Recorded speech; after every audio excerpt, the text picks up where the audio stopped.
Hello friends, welcome to genius classes. Friends, यह video हमारी daily current affair की होती है। ठीक है, अगर आप मेरी वीडियो को लगातार देख रहे हो तो मैं उम्मीद करता हूँ आप करंट अफेयर के नोट्स भी बना रहे होंगे साथ में।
अंतर्राष्ट्रीय नर्सिंग दिवस कब मनाया जाता है? तो कब मनाया जाता है? 12 मई को मनाया जाता है। आधुनिक नर्सिंग की संस्थापक फ्लोरेंस नाइटिंगेल के जन्मदिन के अवसर पर यह मनाया जाता है। किसके जन्मदिन के अवसर पर? फ्लोरेंस नाइटिंगेल के जन्मदिन के अवसर पर 1965 से इसकी शुरुआत हुई थी। यानी पहली बार कब मनाया गया था? 1965 में। अगर इसकी थीम की बात करें, वैसे एग्ज़ाम के लिए हमारे पास इम्पोर्टेंट नहीं है, लेकिन फिर भी आपको सुन लेना ज़रूरी है। इसकी थीम है nurses a voice to lead nursing the world to health. ठीक है, आपको पता है नर्सिस की कितनी महत्वपूर्ण भूमिका होती है। ठीक है, डॉक्टर लोग तो हमारा इलाज करते हैं, लेकिन हमारे पास जो काफ़ी टाइम के लिए अवेलेबल होती है वो नर्सिस ही होती है। इनको भी काफ़ी नॉलेज होती है। ठीक है, नेक्स्ट क्वेश्चन। हाल ही में किस देश ने 1 जुलाई से शुरू होने वाले मूल्य वर्धित कर को 5% से बढ़ाकर 15% कर दिया है? तो किसने करा है? सऊदी अरब ने। सऊदी अरब चर्चा में बना रहता है कि कुछ ना कुछ ये ऐसे काम करता रहता है जिससे ये चर्चित देश बना रहता है। ठीक है, अब बात करते हैं अपने टॉपिक की। एक महत्वपूर्ण निर्णय में सऊदी अरब ने 1 जुलाई से शुरू होने वाले मूल्य वर्धित कर को 5% से बढ़ाकर 15% करने का निर्णय लिया है। ठीक है, इसमें 1 जून से शुरू होने वाले जीवन निर्वाह की लागत को स्थगित करने का भी फैसला किया है। कम इसका कारण क्या है, क्यों ये सब कर रहा है, उसकी बात सुनिए। कम तेल की कीमतों और एक गंभीर कोरोना वायरस की मंदी के कारण यह निर्णय राज्य के वित्त मंत्री को कम करने के उपाय के हिस्से के रूप में लिया गया है। ठीक है, ताकि वो वित्त को कम कर सके। Next question. हाल ही में 9 मई 2020 को गोपाल कृष्ण गोखले जी की कौन सी जयंती मनाई गई? ये मनाई गई 154वीं जयंती। ठीक है, आपके माइंड में आ रहा होगा कि सर 2-3 दिन से लगातार जयंती के बारे में इस प्रकार के क्वेश्चन ला रहे हैं, तो मैं आपको इस क्वेश्चन की इंपॉर्टेंस बताना चाहूँगा। आपको खुद ही अभी थोड़ी देर बाद पता चल जाएगा क्वेश्चन कितना इंपॉर्टेंट है। अगर कोई गोपाल कृष्ण गोखले का नाम पहली बार सुन रहा है तो मैं आपको सीधा सीधा बोलना चाहूँगा, हमारे जो राष्ट्रपिता है गांधी जी, ये उनके राजनीतिक गुरु थे। ठीक है, क्या बोल रहा हूँ, हमारे जो राष्ट्रपिता हैं गांधी जी, ये इनके राजनीतिक गुरु थे। राजनीतिक गुरु की बात कर रहा हूँ। ठीक है, तो उनका नाम क्या था? गोपाल कृष्ण गोखले, यानी कि गांधी जी के राजनीतिक गुरु गोपाल कृष्ण गोखले। और गांधी जी ने गुजराती में अपनी लिखी हुई एक पुस्तक धर्मात्मा गोखले, यानी कि धर्मात्मा गोखले किन्होंने लिखी? गांधी जी ने। कौन सी भाषा में? गुजराती में। और किन के ऊपर लिखी है? इनके जीवन के ऊपर लिखी है। गोपाल कृष्ण गोखले जी के जीवन पर लिखी है। इनका जन्म, गोपाल कृष्ण का जन्म 9 मई 1866 में हुआ था। 9 मई 1866 में हुआ था।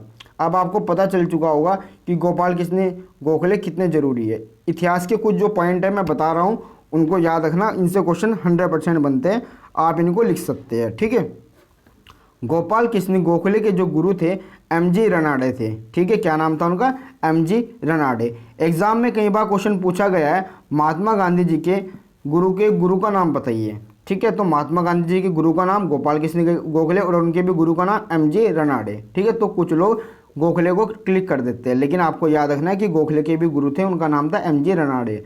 गोपाल कृष्ण गोखले ने Ranade institute of economics school की स्थापना की थी। ठीक है, तो गोपाल कृष्ण गोखले ने कौन से स्कूल की स्थापना की थी? रनाडे इंस्टीट्यूट ऑफ इकोनॉमिक्स, क्योंकि ये इनके गुरु थे। अब बात करते हैं, थोड़ा सा और पीछे जाते हैं।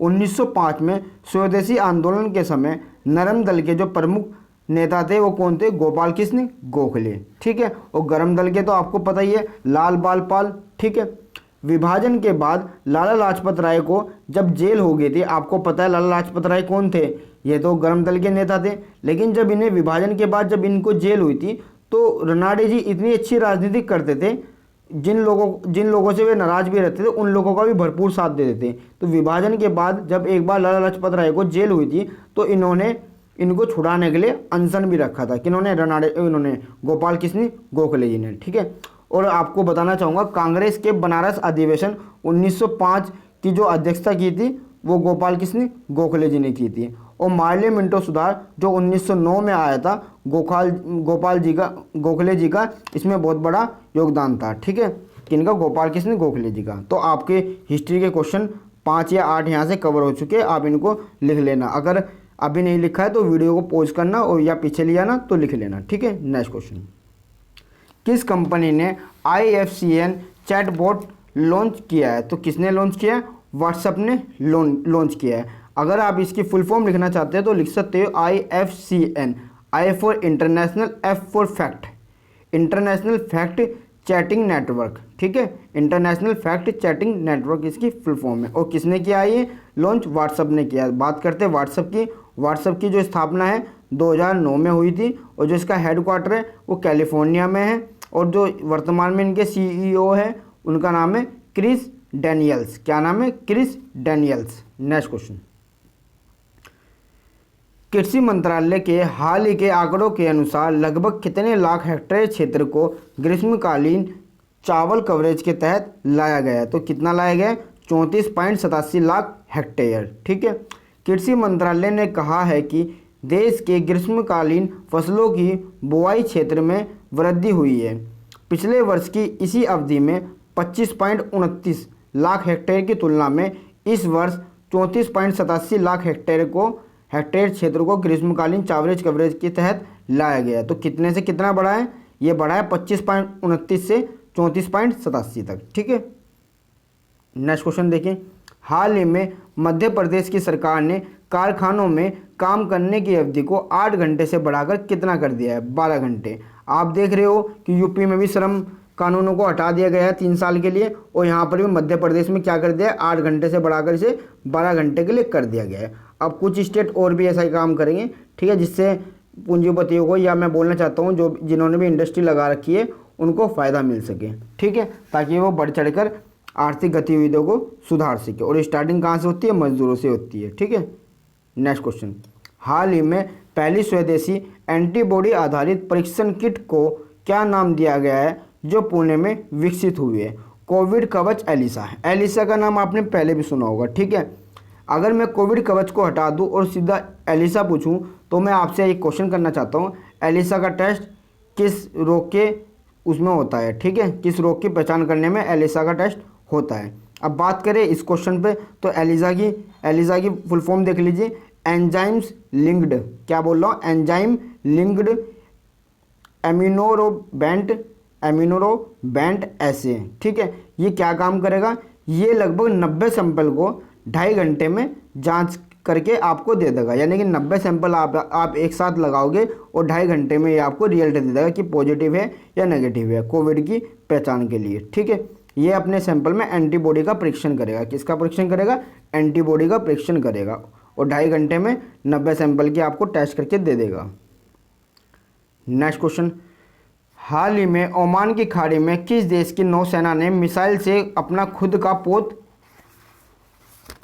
खुद का पोत दागा है, इसे लिख लेना, खुद का पोत दागा है। ठीक है, आपने कल खबरों में सुना था कि ईरान इसका आंसर है। आपने खबरों में सुना था कल ईरान ने बाय मिस्टेक से मिसाइल को दागना था कहीं और वो खुद के ही पोत पर दाग बैठी है। ठीक है, हमारे लिए क्वेश्चन ये इंपॉर्टेंट नहीं है इतना ईरान, लेकिन ईरान से रिलेटेड जो बात मैं आपको बता रहा हूँ वो हमारे लिए बेहद ही इंपॉर्टेंट है और मैं उम्मीद करता हूँ आने वाले आगामी छः महीने के अंदर जो भी हमारा एग्ज़ाम होगा इसमें से क्वेश्चन जरूर बनेगा। पहली बात तो हम बात करते हैं ईरान की।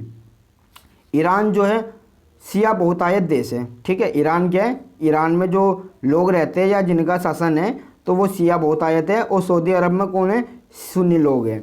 सऊदी अरब सुन्नी का हो गया, ईरान शिया का हो गया, इसलिए इन दोनों देशों में मतभेद होता रहता है। और हाल ही में अमेरिका ने बहुत सारे सेंसेशन यानी कि प्रतिबंध इस पे ईरान पे लगा रखे हैं। ठीक है, जिस कारण हम लोग वहाँ से तेल भी नहीं ले रहे और वहाँ पर आर्थिक मंदी भी आई हुई है। अभी कुछ दिन पहले ईरान ने चर्चा की थी अपने मुद्रा को बदलने की भी। अब बात करते हैं हमारे लिए इम्पोर्टेंट क्या है, तो आपको बता दूं ईरान में हमने एक चाबहार पोर्ट बना रखा है। क्या बना रखा है, चाबहार पोर्ट। वो क्यों बना रखा है, पाकिस्तान को कंट्रोल करने के लिए। मेन मुद्दा तो पाकिस्तान को कंट्रोल करने के लिए, क्योंकि ये पाकिस्तान से बिल्कुल सटा हुआ देश है। ठीक है, ईरान पाकिस्तान का पड़ोसी है और ईरान के बॉर्डर पे हमने बॉर्डर के पास चाबहार पोर्ट बना रखा है। चाबहार पोर्ट की सहायता से हम भारत से ईरान जाते हैं, ईरान से अफगानिस्तान जाते हैं। इस प्रकार हमारा वहाँ से अफगानिस्तान से व्यापार होता है। आपको पता है अफगानिस्तान से हम बहुत सारा व्यापार करते हैं। ठीक है, बात करते हैं इस घटना की। इस घटना में लगभग 19 लोग मारे गए और 16 से ज़्यादा घायल हो गए हैं। बाकी अभी आपको कुछ दिन बाद पता चला कि क्या ये चल रहा है। ठीक है, अब आपने एक चीज़ सुनी होगी, आर्द्र भूमि दिवस मनाते हैं हम। ठीक है, आपने सुना होगा आर्द्र भूमि दिवस मनाया जाता है। तो कब मनाया जाता है, 2 फरवरी को आर्द्र भूमि दिवस मनाया जाता है। ये आर्द्र भूमि को बोलते क्या है, इसे आर्द्र भूमि को बोलते हैं हम रामसर साइट। ठीक है, क्या बोलते हैं, रामसर साइट। जो रामसर साइट होती है ये आर्द्र भूमि ही होती है। और रामसर नाम आया कहाँ से, तो पहली बार में जो आर्द्र भूमि को लेकर सम्मेलन हुआ था वो रामसर नामक स्थान पर हुआ था। और ये रामसर नामक स्थान कहाँ पर है, ईरान में। ये क्वेश्चन एग्जाम में बहुत बार आया है कि रामसर नामक स्थान कहाँ पर है। ठीक है, जिससे आर्द्र भूमि का सम्मेलन हुआ था। तो आपको क्या याद रखना है, रामसर सम्मेलन ईरान में हुआ था। ये ईरान की एक जगह का नाम है। ठीक है, और भारत में रामसर स्थलों की संख्या कितनी है, 37 है। पहले 27 थी, 27 में 10 जोड़ी गई, तो अब कितनी बन चुकी है, 37 बन चुकी है। अब इस क्वेश्चन की इंपॉर्टेंस आपको पता चल चुकी होगी। नेक्स्ट क्वेश्चन, हाल ही में किस संस्थान ने इलेक्ट्रॉनिक उपकरणों, कागजात और मुद्रा नोटों को सैनिटाइज करने के लिए स्वचालित यूवी सिस्टम ध्रुव विकसित किया है। तो किसने विकसित किया है, डीआरडीओ ने विकसित किया है। डीआरडीओ की तो फुल फॉर्म आपको पता है, लेकिन बात करते हैं ध्रुव्स की। ठीक है, तो ध्रुव्स की फुल फॉर्म लिख लीजिए आप, D for defence, R for research.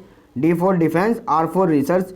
UV का मतलब होता है अल्ट्रा वायलेट्स और एस का मतलब होता है सैनिटाइजर। ठीक है, यानी कि defence, research, ultra violets, sanitiser.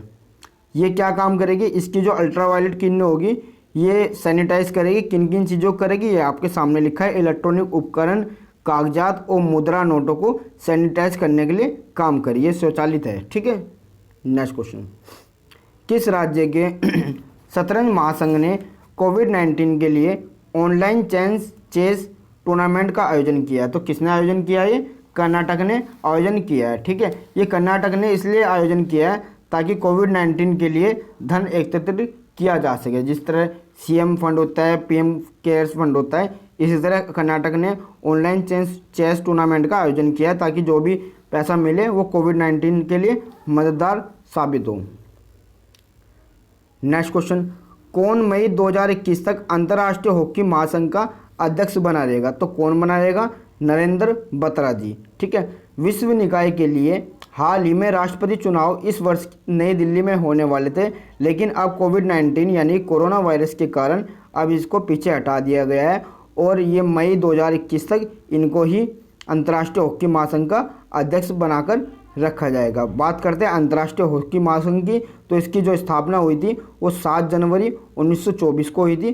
जो इसका हेडक्वार्टर है वो लोजेन में स्थित है। कहाँ है, लोजेन में स्थित है। नेक्स्ट क्वेश्चन, किस केंद्रीय मंत्रालय ने सुरक्षा स्टोर पहल की शुरुआत करी है। तो किन्होंने करी है, खाद्य एवं सार्वजनिक वितरण मंत्रालय ने। ठीक है, खाद्य एवं सार्वजनिक वितरण मंत्रालय ने इसकी शुरुआत करी है। और अगर हम पूछे आपसे खाद्य एवं सार्वजनिक वितरण मंत्रालय के जो मंत्री हैं उनका नाम क्या है, उनका नाम है रामविलास पासवान। ठीक है, क्या नाम है? रामविलास पासवान। लॉकडाउन के दौरान किराना स्टोर स्तर पर कोविड-19 के प्रसार को रोकने व किराना स्टोर के मालिकों को प्रशिक्षित करने के लिए यह पहल लॉन्च की गई है। बात करें वर्तमान की तो 5 लाख स्टोर इस टाइम पंजीकृत है। वे 70,000 जो मालिक है उनके किराना स्टोर के मालिकों को प्रशिक्षण दिया जा रहा है। नेक्स्ट क्वेश्चन, हाल ही में कोविड-19 के कारण रविशंकर वासुदेवन का निधन हो गया है, वह कौन थे? तो आपको बताना है वह कौन थे। तो वह कौन थे? इतिहासकार थे। ठीक है, इन्हें कोविड 6 मई को इनकी कोरोना पॉजिटिव रिपोर्ट आई थी। ठीक है, और अब इनकी मृत्यु हो गई है। इन्हें रूसी और मध्य एशियाई इतिहास में सबसे अग्रणी नामों में से एक माना जाता है। किसमें? रूसी और मध्य एशियाई इतिहास में। नेक्स्ट क्वेश्चन, रक्षा मंत्रालय के लेफ्टिनेंट जनरल से काटकर की अध्यक्षता में, ये आप इसे थोड़ा सा सही कर लेना, शेखर कातकर है ये। ठीक है, क्या नाम है इनका? शेखर कातकर की अध्यक्षता में वाली समिति की सिफारिशों पर सैन्य सेवा में कितने पदों को समाप्त कर दिया गया है? तो कितने पदों को समाप्त कर दिया गया है? 9,304 पदों को समाप्त कर दिया गया है। ठीक है, अगर मैं आपसे बोलना चाहूँगा, अगर आप इसके पॉजिटिव चीज़ों को देखो एग्ज़ाम में जब भी आपकी पास कोई क्वेश्चन आता है तो आपको उसे पढ़ना होता है, तो पॉजिटिव वे में ले आके पढ़िए ताकि आपको उसकी अच्छी बातें पता चल सके और उससे रिलेटिव आप एग्ज़ाम में क्वेश्चन को क्लिक कर सको। अगर नेगेटिव पे बात ले जाए हुए तो ये तो आपको ही पता है भाई, 9,304 पद कम कर दिए गए। ठीक है, ये बहुत गलत हुआ, लेकिन इसका कारण क्या है अगर आप जान पाओगे तो आपको भी अच्छा लगेगा। अब मैं थोड़ा सा इसके कारण पे ले जाता हूँ। पहले बात करते हैं हम, ये जो कमेटी के अध्यक्ष है, आप इनका नाम ढंग से लिख लेना, शेखर। ठीक है, इनका नाम क्या है? शेखर काटकर। ठीक है, तो इन्हें हुआ क्या था, 2016 में एक समिति बनाई गई थी, आज की नहीं है, 2016 में ये समिति बनाई गई थी, तत्कालीन रक्षा मंत्री द्वारा बनाई गई थी। ठीक है, ये क्या काम करना है? इसका काम था सेना को अच्छा करना। ठीक है, सेना को बेहतर बनाना, संख्या से नहीं क्वालिटी से बेहतर बनाना। ठीक है, बात करें थोड़ा सा जनरल नॉलेज की, सेना पर खर्च करने वाले देश में भारत तीसरे नंबर पर है। कौन से नंबर पे? भारत तीसरे नंबर पे है। पहले पे अमेरिका है, दूसरे पे चीन है, तीसरे में भारत है। लेकिन दुनिया में सबसे ज़्यादा पैदल सेना भारत वालों के पास ही है। किसके पास है? भारत वालों के पास है। भारत से पहले इस सेना चीन के पास हुआ करती थी। चीन ने अपनी सेना के पदों में कटौती करी और उन्होंने क्वालिटी पर काम कराया। ठीक है, लेकिन जैसे हमें पता है हम तीसरे नंबर पर है खर्च करने वाले पर, तब भी हमारे पास इतनी अच्छी क्वालिटी नहीं है।